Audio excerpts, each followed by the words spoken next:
we've had a couple weeks now to absorb the administration's failure to think ahead in Iran, and I wanted to refocus on where the actual fight is, which is right here at home. That's right. So there is a real fight in Iran, of course, but the central political conflict of our lives has been this losing battle against fascism here in the USA over the last 10 years. The war in Iran has been very distracting because it's just yet another how could we be so stupid kind of a moment. I don't necessarily think that Trump started the war to distract us from, all of his domestic troubles, but I did want to spend some time talking about this string of small victories that we've had in this battle against fascism at home. And as the situation domestically is getting worse for Trump, I think the risks of him taking more and more reckless and extreme action go up. And so I wanted to talk a little bit about that today. All that and more. Yeah, you said that the fight is at home, not Iran, but it reminded me of this Hubert H. Humphrey quote. Foreign policy is really domestic policy with its hat on. And I think what he meant by that is that we don't get into these foreign conflicts without domestic reasons. Many people would say that the reason we're in Iran is because it is a useful distraction from the fact that Trump rapes kids. But, maybe there are other Raped. domestic, raped Allegedly. kids. The reason a lot of foreign wars happen is because there is some domestic problem that would be alleviated somewhat by sending the military out to do something as a way to rally domestic support.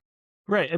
I think Trump really needs to look like he's winning. And Venezuela was this incredibly lucky. He rolled 20.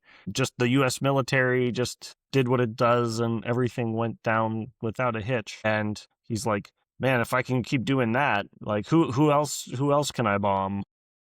Could you imagine if he was the president of Mexico or some other country, any other country but the United States in this period of history, and he tried that specific move of a super complicated military operation with zero margin for error where you're going and capturing the head of state of another country? There's no way any other country could pull that off, any other country's military. Exactly. So he uses every tool at his disposal to try to score political points, and it's almost certainly going to backfire in Iran. Politically, obviously, geopolitically, it's a huge blunder. But yeah, I want to talk about at home, what's going on in the USA. Are our children going to live in a free liberal democracy, or in Danny? Sorry, Danny, just your call it children like I are- see it. Well, like Danny, you could just full stop at "Are your children going to live?" because you have chosen not to have children, so they will probably not be born. Yeah, and you don't know. We could move. We could live in a different country. Yeah, that's true. But again, I think liberal democracies as a whole are kind of doomed. I don't think they can withstand propaganda in its current state. Well, that's God damn, Danny. We thanks for the optimism. The Sheesh. show is info hazard, not optimism heaven. Sure, but anyway, Sorry, in its didn't current mean to state, which is derail you. why Ignorance heaven. Which is why we are tossing our own hats into the ring of this information ecosystem to bring a little bit of honesty instead of propaganda. And check us out on our secondary channel, Ignorance Heaven, where we mostly just do propaganda. Everything is great. Oh, whoops, that's the other channel. Everything is horrible. Okay, so despite Danny's pessimism, I think there's a strong case to be made that we are turning it around in what has been a losing battle against fascism in this country. And there's a couple, we used to do a news roundup every week on this channel. We stopped because it was too depressing. But if we had still been doing that, we would have stopped to celebrate that Kristi Noem and got fired and Greg Bovino got early retired. Yeah, that's huge. I would have loved to talk about them. It was very funny. His journey from Minneapolis became sort of a mini news story in itself. people citing Greg Bovino at like a bar in Las Vegas, drinking his sorrows away on his way to the California office. It was kind of like a little return of the first Trump term. That's the kind Where of they shenanigans fired that would have people? happened back then. Yeah, people getting fired. I don't know, like they're doing weird stuff like hiding in the bushes or Las Vegas. It was just in January. If you remember, Greg Bovino, Kristi Noem were sort of gloating over peaceful American citizen protesters being murdered by ICE and smearing them as domestic terrorists without a shred of evidence. And despite the obvious evidence of our eyes with clear video showing them not terrorizing anything. And that felt, speaking of depressing news updates, that was a pretty somber one. Or that was a pair of back-to-back somber news updates. And Americans were moved by this, and to the point where these two pigs have lost their jobs, despite doing, nothing to disobey Donald Trump. So this is a huge victory. This feels like a major turning point that just had like the wind sucked out of it in the news cycle by foreign adventures. I don't know. What do you guys think? Does this feel like a huge relief to you guys? No, because their replacements are just as bad. Yeah, like these individual things don't really excite me in the way that the collective uprising of the nation in a way I haven't seen in my lifetime. We've talked about it on the show, but it is kind of fascinating to see that this Trump regime has brought out something in America that I've never seen in my lifetime: actual mass non-compliance. People actually getting out into the street to openly resist the secret police that are running around kidnapping people. That's amazing. That's something I would not have guessed that Americans would have been willing to do prior to this administration. Well, I mean, there's some real shit going down worthy of this resistance. So, yeah, but like we didn't have to rise to the moment, but it's amazing that people have, and every time I think about it, it makes me happy. I just watched a movie, a little indie film. Peppa Pig? No, One Battle After Another, recent I've heard Best of it. Picture winner, and there's some little funny notes about sort of the political moment of the movie versus the political moment now. Though in the world of One Battle After Another, there's the sort of ICE analog secret police group that runs around black bagging people and shooting them. But in the movie, you can tell that it was done before this administration, the production, because they don't wear masks. Also in the movie, there's like a revolutionary group that's running around freeing people from ICE detention centers. The French 75. But but in real life, it's just regular people out there resisting these things. It's not a small group like a French 75S group of violent extremists. It's everyday people taking time off from their jobs to go put their body in between the thugs and their neighbors. Yeah, I feel like we have our disagreements on some of what's happening there and what is effective. But I think we strongly agree that the everyday citizens in Minneapolis have had a huge impact on the direction of this debate. Yeah, I think they beat ICE. They got them out. While Danny's point, like, okay, the next people in line, they're just as bad. You can assume they're just as bad. They might be just as bad, but the fact is, it is now obvious. It is the the proven truth that these people can be defeated, right? That they can be beaten. That is proof that they lose when we work together. And a lot of people have been losing hope. Danny, thoughts? I don't know. Or it's proof that we'll just cycle people through the top position and nothing will fundamentally change. But things did fundamentally change. They got run out of Minneapolis. They got run out of Chicago. Right. It's not just that those two people They lost only their briefly touched in on California. They got run out of California pretty quick. That's right. They're actually losing up and down, left and right across this country. And they've been causing tremendous damage as they're, just what stupid, aggressive people do, cause a lot of damage. But they're losing over and over. And now two of the highest profile people in these departments have So good riddance, and congratulations to us.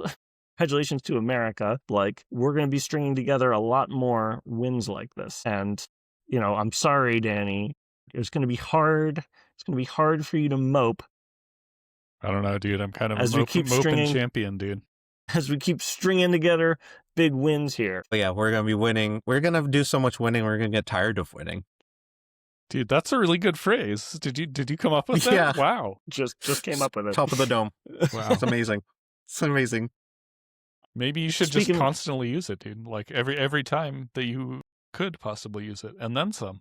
Also, if you've been watching the news, you probably see everything about Iran. You might have forgotten that there's a partial government shutdown that's on day 36 right now. You guys, quick quiz. Do you know how long the government shutdown in 2025 lasted? It was the longest one. It was. But is this now this isn't the longest one yet? That's right. It's not yet. So I think it was like 63 days. Is that no? 43 days. 43. I did see that the government has been at least partially shut down for 13% of his term so far. Cool. Yeah, he sucks at governing. Sure does. I'm kind of curious for your guys' take. Democrats, they seem to find a way to pull defeat from the jaws of victory every chance they get. And if you watch Phil's segment from yesterday, you'll see that now with ICE handling your luggage, maybe we're ready to stick out this partial shutdown for the long term. What do you guys think? Read your crystal balls for me. Where's this shutdown headed? I saw so this is something I didn't mention on yesterday's episode, but did you see that Elon Musk offered to pay TSA salaries for the course of the shutdown? Just add that to the pile of fucking lies about who he's going to give money to. But still, it would be funny if, well, as long as we have a corrupt government that's completely owned by the billionaire class, we might as well have it funded by the billionaire class. Yeah, I mean, during the last shutdown... Also, like, they fight so hard against a billionaire tax and then come out and offer to just pay for a government department? Excuse me? You are obviously okay with funding the government. Yeah, just the part of the government that touches people's wieners, dude, not the part that helps people. No taxation without ownership or representation, without 100% representation. No taxation without supplication. There you go. I mean, during the last shutdown, some billionaire did end up paying military salaries, right? They're just doing whack-a-billionaire, whatever. Oh, you're up, Elon. You need to pay for their salaries during this shutdown. Yeah, I mean, if we're going to have a plutocracy, it might as well be funded by the plutocracy. Okay, but what do you guys think? As far as I can tell, the Democrats are demanding cuts to ICE and Border Patrol. No, they're not even, dude. That's the craziest part. They just want some absurd, reasonable set of demands like don't wear masks and have warrants when you arrest people. And body cameras, too, right? Maybe body cameras. Like, again, completely reasonable shit that Republicans are just like, no, let's shut down every airport in the country to protect fucking thugs wearing masks. Right. I think it's so interesting how much of what is going on, this episode is about, in some sense, the cracks that I believe are forming in Trump's regime. And these are two of the two highest profile firings, Nome and Bovino. And that's a huge show of weakness that they sort of avoid. They're amazing at avoiding these shows of weakness, right? Like when the Epstein law was passed, a huge loss that they just like, oh, it's a win. Yeah. We're just the most transparent in history. But this is another one, like this refusal to negotiate with the Democrats on anything, even like totally reasonable, incredibly popular things, body cameras and no masks on ICE agents. Like, how's that one poll? So how does this end? Are Republicans forced to either get rid of the filibuster or vote no on body cameras and masks? I mean, I would guess the Democrats are just going to cave at some point if I look at history. Right. But why? Why? Because they're because little we bitches. Have Chuck Schumer as head of the Senate minority, and we have Hakeem Jeffries as head of the House minority. So that's why. I mean, they've shown to be absolutely unfit for the task. All right, well, 30 days and counting, coming up on being the longest shutdown in history, currently only outmatched by last year. And this includes, so it is the longest partial shutdown in history already. In the first term, there was tremendous turnover in his cabinet, right? And so many of them, they were resigning, and because they weren't just total incompetent suck-ups, sycophants from top to bottom. Whereas this regime, they've only been hired for their willingness to lick boots. So right, but I mean, those were like more consequential firings because they were like bad things. Like this is Trump abusing his power and firing people out of offices they shouldn't have been fired from. I mean, it depends what you mean by consequential. So to me, the thing that I'm saying is that we've been losing this battle against authoritarianism for a decade, and now we are starting to turn the ship. That's what these firings mean. Pete Hegseth didn't get fired, right? Like, how incompetent? Maybe he will for Iran. Who knows? Yeah. How incompetent can you be for a job? I think in terms of impact on the public, Signalgate is pretty small compared to, a blocked up Strait of Hormuz. We're ushering in like a 70s era gas crisis. And I think Hegseth's going to take the fall for that before Trump does. Right. So that would be, the metaphor I would use is dominoes falling, right? The first No, couple wait, have you can't fallen. do that. Anti-communists already took that metaphor, dude. I did want to just briefly talk or conclude by bringing some bad news into this otherwise positive segment. Good. But part of the problem with backing a rabid animal into a corner is that they lash out. Fight or flight? Fight, flight, or freeze. Or flight. Or fawn. They keep adding more. Fight or flight. In order to win, you're forced to take more high-risk, high-reward plays, like invade Iran and see if the regime just collapses and a pro-American utopia emerges. Nope. Okay, well, let's try stealing the election, like literally stealing the election. So that's what I think. That's where I think this is headed. Obviously, changing the rules. This has been, they've been doing this for a long time. Why does gerrymandering exist, right? Because this is a system where our politicians try to pick their voters. But I don't think we should be shocked if we see ICE at polling places trying to intimidate people, literally grabbing boxes full of ballots and carting them off. Things like false flag operations. Use your imagination. If you're an aspiring dictator who's desperate to hold on to power, who knows you're about to get beaten in an election, what can you imagine to do? If the SAVE Act passes, and you need to use your passport as a form of voter ID, the State Department has absolute power to revoke your passport at any time. So they could effectively lock out whoever they want from voting at any time. Right. So things could get pretty wild in the next 6 months. What do I think we should do? Vote. Do not give me this, the Democrats suck too bullshit. Vote for the lesser of two evils. Okay. Work on turnout, volunteer for your, local congressional campaign, talk to your friends and family. Run. Make it there's still a little time. Don't make it the lesser of two evils. Make it a good candidate. Unless you're a Democrat in California, do not run. Drop out. Jesus Christ. Well, it depends what race you're talking about. I mean, for governor, my God.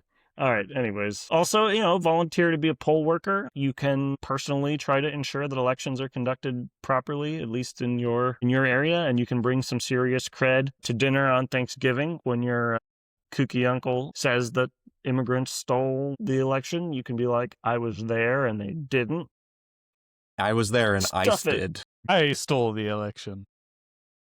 Yeah, you too can fist fight ICE. Not only did I steal the election, I ground it up into your turkey. Yeah, any other good ideas from our viewers and listeners? How can you help ensure that this election goes freely and fairly? Leave a comment. And congratulations and a thank you to everyone in Minnesota who's been winning this fight for us. And everyone out there still fighting. That's right. Turn it around. All right. See you next time on another episode of the InfoHazard Podcast Show. Bye-bye.